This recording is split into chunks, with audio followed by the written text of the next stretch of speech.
மோசேயின் மரணத்துக்கு பின்பு தேவன் யோசுவாவை நோக்கி சொன்ன வார்த்தைகள், உயிரோடு இருக்கும் நாளெல்லாம் ஒருவனும் உனக்கு முன்பாக எதிர்த்து நிற்பதில்லை. நான் மோசேயோடே இருந்தது போல உன்னோடும் இருப்பேன். நான் உன்னை விட்டு விலகுவதும் இல்லை, உன்னை கைவிடுவதும் இல்லைன்னு தேவன் யோசுவாவை நோக்கி சொன்னாரு. மோசேயின் மரணத்துக்கு பின்பு யோசுவாவை தேவன் தனியா விடல. நான் இருக்கேன் உன் கூடன்னு இந்த அழகான வார்த்தைகளால யோசுவாவை ஆண்டவர் தைரியப்படுத்துகிறார். எலியா தன் பிராணனை காக்க ஓடினான். ஆனா அவனால முடியாம உடல் அளவிலையும் மனதளவிலையும் ரொம்ப சோர்ந்து போய் ஒரு சூறை செடியின் கீழே படுத்து, நான் சாகணும், என்னை எடுத்துக்கொள்ளுங்கன்னு ஆண்டவர் நோக்கி கேட்டான். ஆனா ஆண்டவர் வனாந்திர ஓட்டத்துல எலியாவோட இருந்தாரு. சோர்ந்து போன எலியாவை தேற்ற தூதனை அனுப்பினாரு.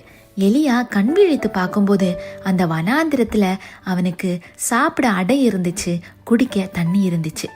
தேவன் இன்னைக்கும் நம்மளை இப்படிதாங்க நடத்திட்டு வராரு. நம்மளை விட்டு அவர் எங்கேயும் போகல, நம்ம கூடயே தான் எப்பவும் இருக்கிறாரு. சோர்ந்து போகும்போது நம்மை தேற்ற தூதனை அனுப்புறாரு. வனாந்திர வாழ்க்கையில நம் தேவைகளை சந்திக்கிறாரு. நம்ம கூட வார்த்தைகளினால பேசுறாரு. வாக்குத்தத்தங்களை தந்து நம்மை உற்சாகப்படுத்துறாரு. நம் தேவன் மோசையோடு இருந்தது போல இன்னைக்கு உங்களோடும் இருக்கிறார். யோசுவாவோடு இருந்தது போல உங்களோடும் இருக்கிறார். எலியாவோடு இருந்தது போல உங்களோடும் இருக்கிறார்.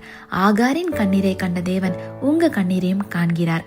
அன்னாளின் கண்ணீரை துடைத்த தேவன் உங்க கண்ணீரையும் துடைப்பார். நீங்க போகும் இடமெல்லாம் தேவன் உங்க கூட வருவார். கர்த்தர் உங்களோடு இருப்பாராக. ஆமென்.